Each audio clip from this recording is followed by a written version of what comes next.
Hey everyone, in this episode we're going to discuss the film John Wick Chapter 3, Parabellum. We'll share our thoughts on what makes this action-packed film so great. This is episode 145 of the Reel-ists podcast.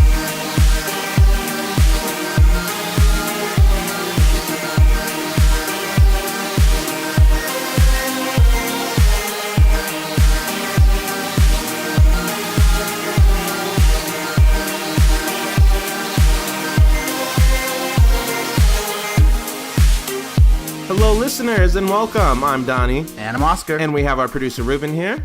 Hello, Ruben says. Thank you guys so much for joining us on this episode. Before we get started, I want to quickly remind you guys that we are on social media, Instagram, Facebook, Twitter at Team Reel-ists, Team Reel-ists, no dash. You can also find us on YouTube, where you can leave us a comment. You can also find us on iTunes, where you can leave us a comment and rate our podcast as well. We'd greatly appreciate it. Any feedback you guys could give us, it's always appreciated. And just want to thank you guys for taking the time to listen to this episode. This is going to be a full spoiler discussion on the film John Wick 3. Chapter 3. Chapter 3. Say it right. Just kidding. I don't know what your problem is tonight. But John Wick Chapter 3. I apologize, Oscar. So if you have not seen the movie yet, you know what to do. Press pause, go check it out, and then come back to us. So yeah, I guess we can just jump right into it. Oscar, since you like to correct people so much, why don't you give us your thoughts on John Wick Chapter 3? Am I restricted? Is there a reason? Actually, it's John Wick Chapter 3, Parabellum, if we want to be really accurate, if we want to be precise. First of all, I never said. First of all, you didn't say Parabellum. Let's just throw that out there. All I said it was Chapter 3. You just said 3. I'm just correcting you in that little part. Anyways, no restrictions, I guess. So here's my 5-minute. If you want to give a full in-depth freaking breakdown, so when the go film ahead. Started. So the opening shot, I just want to talk. Let's just take some time to talk about that. No, but for overall, I really, really did enjoy this movie. No, you didn't. Oh, wow. So rude. Go ahead. Firing back. What? I don't know what mocha frappuccino drink you had. But no. So yeah, I really did enjoy it. This had a lot of action that kept me interested, and action in itself, I think, is a hit or miss a lot of times, because you either are enjoying it, you either believe it, or it's just so crazy that you're just like, why not? And sometimes it's the opposite. It's so crazy that you're just like, I don't believe this. I'm not feeling it. But this one, just given that the director was a stunt choreographer, and he's a stuntman for Keanu Reeves for Matrix, he kind of is a little bit more expertise on that and how to pull it off and stuff. So I feel like they really delivered on that. I feel like this was very fresh for its fighting sequences. Not like unique, but it was done differently, at least a little bit, and very well put in place. Like, there wasn't too much, but it wasn't too little. So I thought that was a highlight star. We've joked about it, but the dialogue may have been like the worst thing about this movie, but that's not even to say like it's completely a bad movie. Not as bad as Replica. Oh yeah, that was on a whole nother level. Starting another. That could have been. That's a crazy thing. Like, Keanu Reeves, when he signed on for John Wick, it was a very like Replica kind of type of film. Like, it wasn't like it's supposed to be a summer blockbuster. It came out, I believe, like when it's supposed to be like dead, I guess, in the theaters. But yeah, so I'm excited that it lived up to it, because I was concerned. I was like, the first one got everyone's attention. The second one kind of took it like to the next level a little bit by adding more of the same. So I was just like, are they just going to continue doing the same? But this third one kind of added a little bit more story to it, gave us a little bit more background of John Wick and this High Order, or whatever they're called. Mm-hmm. I believe it's High Order, maybe. No, it's not High Order. High Table, yeah. So yeah, I felt like that was really nice developed as well. And it just, overall, I feel like this gave me a little bit more of, I mean, except for the ending, but it gave me a complete story in that sense, where, I felt like he achieved what he wanted to do, which was survive, ironically. But yeah, so I really did enjoy this. I thought it was cool. I thought Halle Berry added a very nice element to it, and it was used well. It wasn't like she was, overdone, or she was, becoming annoying. She just was in the right spot. A lot of great scenes, like the action just sticks with you. So yeah, overall, I'm really satisfied with this. I felt like it it was what I wanted to be, but was afraid it was not going to be. Okay, I hear you. I'm not done. Go ahead. Please continue. According to Google, after gunning down a member of the High Table, the shadowy International Assassins Guild, legendary hitman John Wick finds himself stripped of the organization's protective services. Now stuck with the $14 million bounty on his head, Wick must fight his way through the streets of New York as he becomes the target of the world's most ruthless killers. So this film is starring Keanu Reeves, obviously as the character John Wick, Halle Berry, Lawrence Fishburne, Ian McShane, Angelica Houston, and a few other actors. But yeah, I'm right there with you. So full disclaimer, in typical Donnie fashion, I did not see the first two John Wick films. However, that did not deter me from going to see this one. And I actually asked one of my coworkers a little bit of insight as to what happened in the first two films. I could have looked it up, but he was right there and we were talking about it. So he filled me in on kind of how the first two went down. And so as soon as the film started, I turned to Daniel, who we saw the film with, and I was like, is this directly like stemming from the second one? Like, and he was like, yes, this is like, we're jumping right back in. So I was like, okay, cool. So it was nice because I didn't nowhere did I really feel like I was lost. And I think it can be hard sometimes for a franchise to gain new audience members if they haven't been exposed, if they haven't seen the other two films. It can be hard for like audience members to keep up if this is like their first time jumping in to like a story. But I think they did a really good job at relaying enough information that it didn't make me feel like I was lost, and I felt like I knew where we were headed and where we were going, where we came from. So it was nice. I loved the amount of action in it. The action sequences were really, really well done, I think. Really well choreographed. I kept comparing it to like Atomic Blonde, because Atomic Blonde, I remember that was one that I thought had really, really good action sequences, really good, beautifully choreographed fight scenes. And I love when sometimes in action movies, fight scenes can just be so cheesy and so typical. And they have this like kind of hardcore like music playing in the background, just booming, and it's like the camera's shifting all over the place. But like I really felt like these in films like Atomic Blonde or a film like this one, the fight sequences were just allowed to breathe. Those scenes were allowed to just kind of be open and really capture the true essence of the scene. So I was really into it.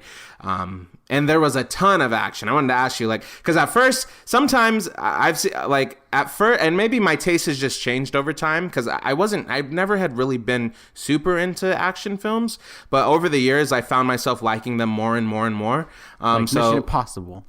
Yeah, right? Like, exactly. So it's like, at first I was like, I don't know if I'm going to like it. It might be too actiony, but I loved it. And it was a lot of action. There was a lot of fighting scenes, but I was happy with it. Were you satisfied with the amount of action that we got in the film? I want to say yes. And I think the main reason why is because a good portion of it was physical combat, rather than like gun shooting. And that number 2 was a lot more gun shooting. And that to me is fine. But I feel like with physical fights, you feel the pain, the bruises, those. Yeah. Like you feel the blows more. Yeah. It's like, ooh. Yes. And then the gun shooting, you're just like, oh, shot dead. So it's kind of like you don't feel emotionally invested in the action sequence. You're just more of like, how is this going to push the story forward? But yeah, so I think that maybe this is just me like thinking, but like maybe it's because like, I mean, a majority of us have never like known what it's like to be shot, so we can't relate to like getting shot. Maybe, whereas yeah. like we've all been hit, or maybe not by a person, but by an object even at some point, or it's like we've been hurt in a certain area on our body. So it's like when we see somebody getting hit there, we kind of know how that's like. So I feel like it elicits more reaction from the audience, where we're like, oh, ow, I know how bad that must hurt. But yeah, I really liked them. I really dug it. We did get one scene where it was all like gunshots. That was a little later in the film, which I did like that scene too. And I was fine with it because we got so much physical, like hand-to-hand combat in the rest of the film. So I was okay with that. Which is why I feel like when they did the shooting at that point. I mean, it's kind of like I think we all knew John Wick wasn't gonna die that way. Like maybe he would have died on a 1-on-1 combat or something in that regard. But so I mean, at least for myself, I feared his the concierge. I thought that character would die, and that was something I was like, don't die. But for John Wick, I was just like, I mean, you're not gonna die, so go let loose. Like go with your gun and do that. And I really liked that one. The bad guys were prepared for like regular bullets, so then they had to go back and get like a whole different bigger gun, and that one like just demolished the like bulletproof of the suits that the bad guys had. So I enjoyed that. I really liked the when I forgot where he ran. It was towards the beginning of the film, one of the first like fight sequences that's in the trailer, but when he's in that kind of hall with all those knives and those glass shelves, and you know, they're like trading blows, and then him and that one guy like look behind, and they both have like a shelf with knives in it, so they bust the glass, and it's like who can grab the knife first, and I mean that whole scene was so good, but I just loved that. And then when he was like just throwing the knives into the guy that was on the ground, like just repeatedly throwing knives into, I was like, that is just, oh my god, so savage, but it was so like badass. Like I was stabbing the guy in the eye with the glass. Yeah, it was slow too. There was a lot of the gruesome level was definitely there. Like I don't it wasn't too gruesome where it was like it didn't ever feel like just for no reason. I think, I mean, by now, you know, by the third installment of this franchise, like they know who their audience is, so, and they know that that's what they want. I even joked, I was like, this audience is like more lit than like Avengers Endgame, like, because they were into it, you know. And that's always such a treat in and of itself to be a part of an audience that's like so into the film, and like, you know, you guys can kind of just like commentate collectively together out loud, and it's fine, or you know, you guys can cheer together or something. That was pretty fun. I feel like that's what's needed for a summer blockbuster in that regard, because summer blockbuster, it's all spectacle. I mean, that's the intention. It's more spectacle than, you know, Oscar winning, you know, drama or storylines. But yeah, so to have the audience eager to yell out their, you know, their excitement during scenes or during, you know, an awesome moment, I feel like it adds it keeps it memorable for the experience, which, I mean, if it's a good movie, makes it much better. So absolutely.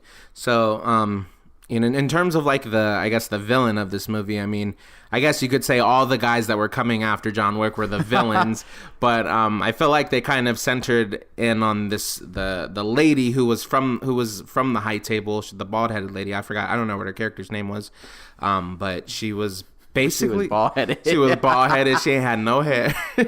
But she was basically, you know, gunning for John Wick and basically like saying, look, he broke the rules. He killed somebody that he wasn't supposed to, like basically killed an untouchable, and he has to pay for that crime. So she was like kind of I mean, I guess in retrospect, she's just doing her job, but it was coming off kind of villainous to me. Yes. And obviously I wasn't liking her, and I was like, look, John Wick's a good guy, like just leave him alone. But she just would not. She was kind of just relentless in this pursuit of making sure he paid for his crime and making sure that everybody who assisted him prior to, like in the previous film, I'm assuming, also paid for their crime as well. And she was reminding me of I'd said this in the theater, the guy from the Game of Thrones, I think it was like season 6 or whatever, the Sparrow, the High Sparrow. Yeah. How he was just like, you need to atone, you need to, you know, like pay for your sin, basically.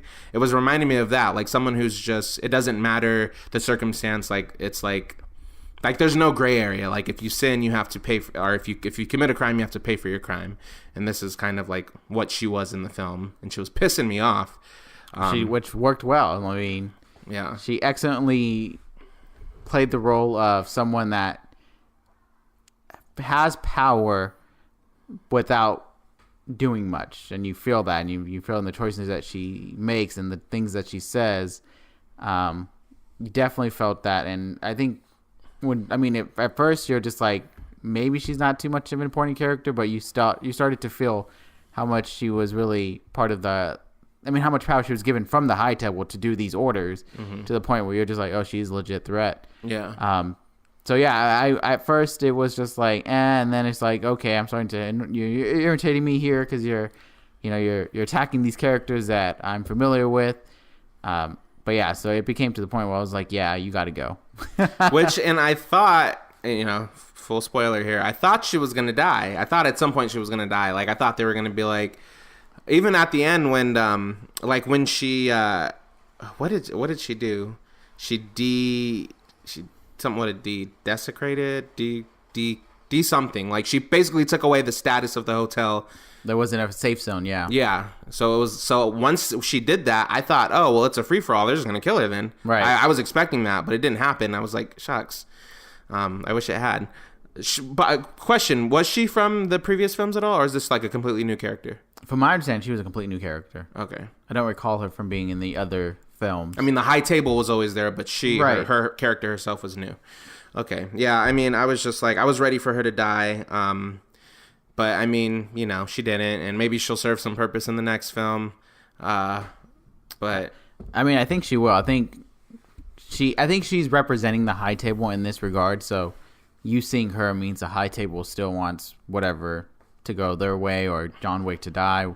So I think that was the symbol she became. She became the high table for us to visually know that the high table is, still feels like they have power or they're in shambles or whatever they're going to, be in. So, yeah. I just want to say, too, she was so quick to just jump on that phone and be like, oh, this hotel has no more status or anything, like take this away. I like how they showed us the process of them, like, okay, we're making this official, and it was loading, like people running to cross things off and stamp things on a book and stuff. I was like, why is this so old school? Like, why are they like doing this? Like they're like writing on chalkboards. I mean, it looked like they were at like this Grand Central Station type of location, and there was all these like secretary-esque women that were like tattooed and pierced and everything, but they were like crossing names off like on an actual chalkboard, and they were like the computers that they were like typing on typewriters, and then the computers that they were typing on were like the back in the day like 90s like Windows versions of computers where it was like a black screen with like green text like we were in 98. I was like, I don't understand, like if this is such a like kind of high-end society, like why are we still using these old ways of doing things? Like why isn't any of this stuff like programmed to just be all digital now, And they were like stamping things, so I don't know. I mean, obviously that had to have been just like a creative choice. I'm assuming, from like the set design or the director or however like they envisioned that. But I interpret it, and I do this a lot with movies that kind of have that little old school touch. In this case, more particular, was their presence has always been there, so they're not necessarily about like adapting to make it easier to send messages. They're just sticking to what they've always been doing, and they've been around for so long that was what they had when they started, and they're just going to continue going. That's just the way it is. It moves. It gets the job done. Still, at the end of the day, they don't need that iPad to send that one email. They just write it on a chalkboard, and everyone's aware of how much it costs to kill one person. Yeah. I guess. I don't know. That's just one of the things I pointed out. I'm like, why are we still in this old school like way of doing things? But, it was fine. I mean, we're over here complaining about our laundry going. True. We wanted to keep our laundry big. It took me like 30 minutes just to like be able to start the washing machine because of the freaking new way of doing it. It's right. Crazy. All app now. All app. We wanted all digital. I mean, the coins I was okay with getting rid of and just swiping debit or credit cards. That's where I was like, perfect. That's exactly where I wanted to be. But now the app is. Yeah. That's a whole nother thing in and of itself. But yeah, see, in that way, that's why they stick to it. Right. That's exactly why. That's exactly the reason. So then we also. I wanted to ask you too. So Halle Berry's character, she was new as well. Yes. Although her daughter was. The John Wick franchise has never been really more about background. So that was a mission that was before even. So they never showed that in any of the two films. Okay, I was when she said you basically saved my daughter. I was like, oh, did that happen in the second one? But I guess it never happened. We never saw it. It just happened before they started making the movies. Yep. I really did like her character. I wasn't sure what we were gonna get at first, because she came on so like kind of like angry and like she shot him. But I mean, I'm assuming she knew he had like a bulletproof coat on. Did she though? I don't know. I mean, given that they're assassins, I would assume. Like she's like, he's prepared. I'm sure. Right. Let me just send a little message or something. But yeah, I mean, I really did like her, and it was that whole gun scene where there's a lot of gunfire that it was her and him basically shooting like I don't know how many people they had done killed in that scene. I was like I wanted to count, like, because after a while I was like, dang, they're killing so many people right now. And then I was like, I wonder how many people they actually are killing. Like I would like to go back and rewatch that scene just so I could count, like get a body count. Yeah. But yeah, I was digging her. I really liked her. I thought her and him made a really good team. I was worried when they went to talk to the guy. What was his name? Game of Thrones guy. That's all I can remember. That's all I can remember him as. Bronn? Yeah. I mean, that's all I know, yeah. Yeah, Bronn. Bronn, the actor who played Bronn on Game of Thrones. But when they went to talk to him, I thought that he was going to kill either her or... And then he turned around and shot the dogs. And then I thought her dog died. Thank God it didn't. But I was about to walk out of that theater. Right? Yeah, you were. Well, it looked like he shot the dog in the head at first. So I took it as a dog. I mean, that dog... 10 out of 10 performance. Right. For real. Like, deserves an Oscar. Like, first time in history an animal should be nominated for an Academy Award. I was like, no, not the dog. But thank God it just, I guess he just shot him in one of the bulletproof vests. But I really did like her character. And I was hoping that she was going to kind of be with John Wick throughout the remainder of the film. And they were going to like finish this... Or they were going to, I don't know, I guess try to survive the rest of the film together because I really liked her. But then she basically just dropped him off at the desert so he could try to go find the other people, which was fine too. But yeah, I don't know. What did you think of her character? I know, I really liked it. I thought she added an element that complemented John Wick. It wasn't like she was a female version of John Wick, or it wasn't any of those kind of like she's a love interest. She's just adding... kind of to just move the plot forward. She was her own character that was able to like take care of her own with her dogs. Like she didn't need John Wick to survive this. Like, what was it? I mean, it's like it was attempted to be a negotiation, but it fell through, and then it just became like a battle, I guess. Yeah. So I really like that. I really liked that she kind of just had this internal conflict about like. She knows what's right, but she knows at the same time what happens if she goes with this decision to help him or stuff like that. So yeah, I thought as a beginning introduction for the character, I thought it was a well done, at least of saying this character, not to say like it's going to happen or anything, but like can be its own spinoff, like if they wanted to do it. Mm-hmm. So yeah, I hope we were able to see her in the next film. Because that would be nice. I really enjoyed her. So I mean, in a nutshell, just to like wrap up the plot of the film, John Wick goes and he has to like the people that are above the high table, he has to go like wander the desert and until he basically dies, and then they find him and they're like, okay, we'll basically reverse your excommunicado status, but you have to like, I guess you have to serve the table is what they were saying pretty much, after he like chops off his finger, and then you have to like devote your life to the high table. Mission, yeah. So then we're like, okay, he cuts off his finger and then he goes back, and then he basically it's a battle between him and the guy. Who's the guy? I mean, he was just an assassin. Just an assassin who the bald-headed lady from the high table wanted to help. Yes, basically because they were all trying to take out recruitment. John. Yeah. So and then there's that big battle.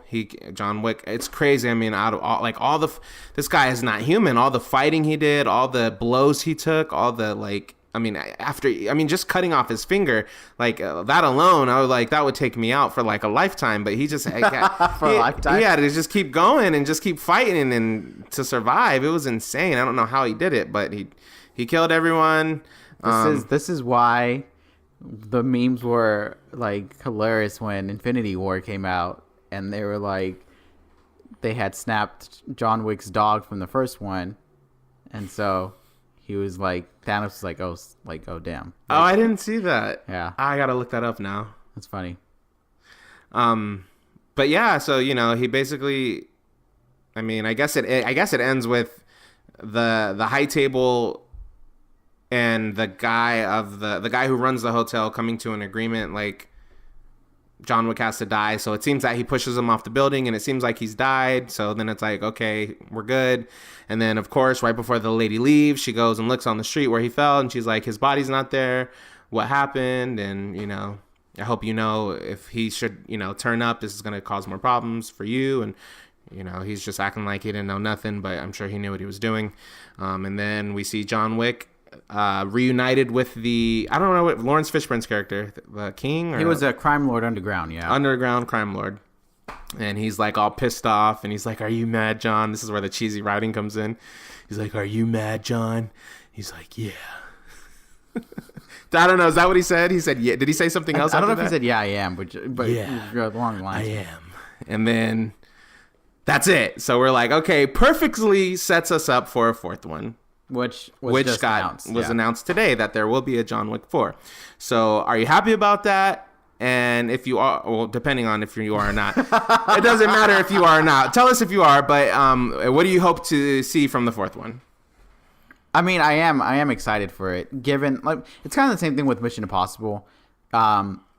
It's more for the ride, maybe Fast and Furious to some extent as well, and more so of what can you do that you can top from what you've just done already, and I think that's part of the excitement for it. Obviously, I would hope that there's some conclusion to it, but obviously the other two franchises I mentioned keep going and going. Yeah, I don't know. They might just keep going until the wheels come off. The thing is, the director and Keanu Reeves have said they'll keep making them as long as the audience keeps coming and they keep watching their movies. So yeah, I wouldn't be surprised if it goes that long. But yeah, I mean, I'm all down for it. We clearly know the plot is they're gonna take down the high table once and for all. So at the very least, that's the idea. So yeah, I'm intrigued. I'm sold. Okay. So yeah, I mean, I feel like I can't really say with like certainty because I only saw this one. Like I haven't seen the other two, so my viewing experience is a little. Impossible though. Yeah, but see, like Fast and the Furious, like that got old to me pretty. Like by the fifth film, I was done. Like I was like, okay, like this is a cool franchise. I get why people want to keep seeing it, but I personally am okay to just let it go. And then for like once Paul Walker died, like I was like, okay, now I'm really ready to let this go. But they keep making them. So maybe I don't know. Maybe had I seen and in Mission Impossible 6, like that was the only Mission Impossible film I saw. So obviously I was ready for another one. But maybe someone who has seen like the first 6, maybe they're like, okay, I'm kind of burnt out on it. So, but you weren't burnt out on 20 Marvel Cinematic. Listen, that's a whole nother discussion. All right, don't even go there. Okay.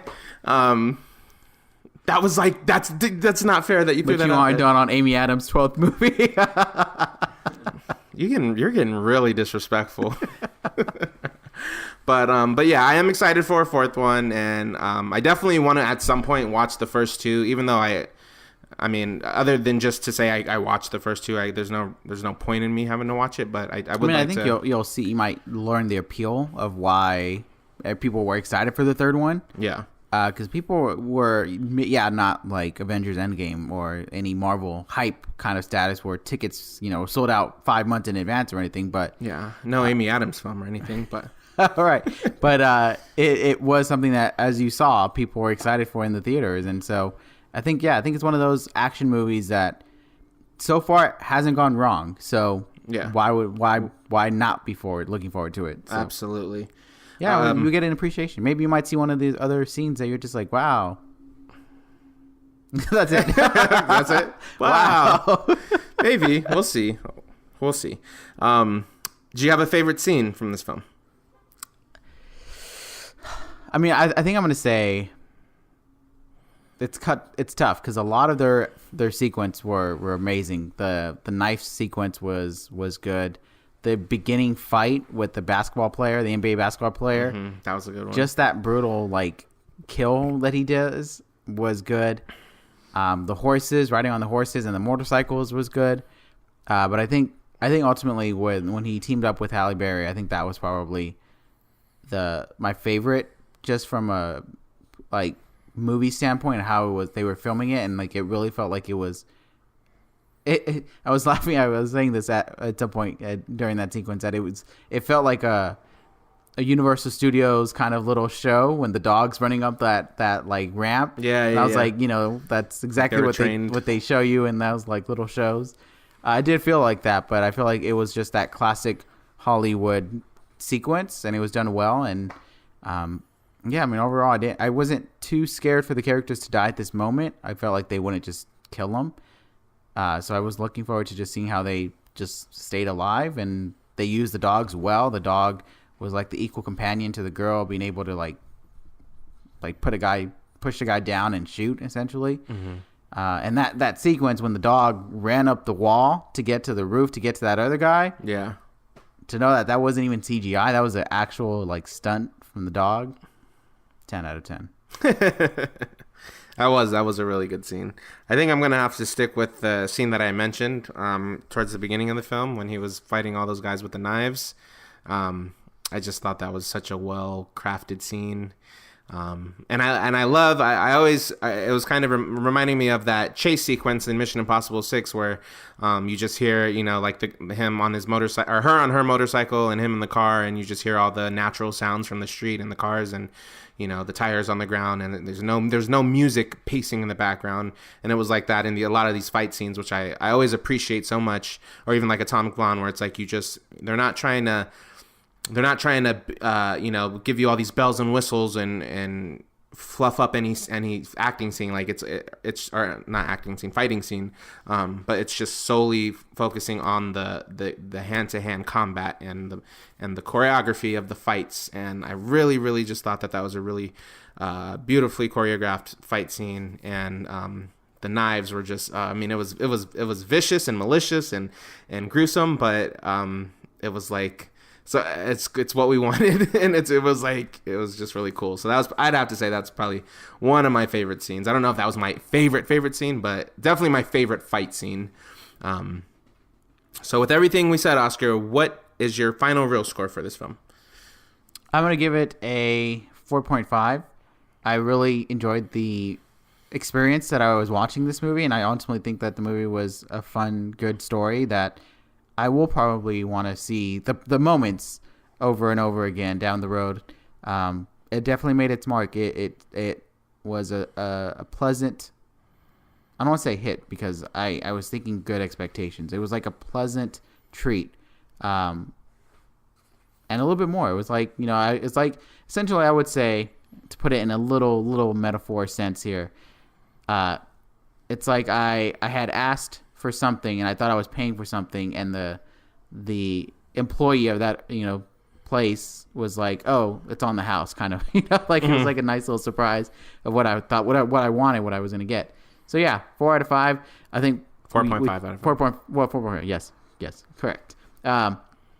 We talked a little bit. The dialogue was probably like could have worked on it a little bit. Like I know this movie isn't about like what they say. Clearly, we talked more about the action, but it doesn't mean that can be overlooked. I feel like the dialogue can be just taken a little bit, I don't even say more seriously, just written a little bit more authentically. Mm-hmm.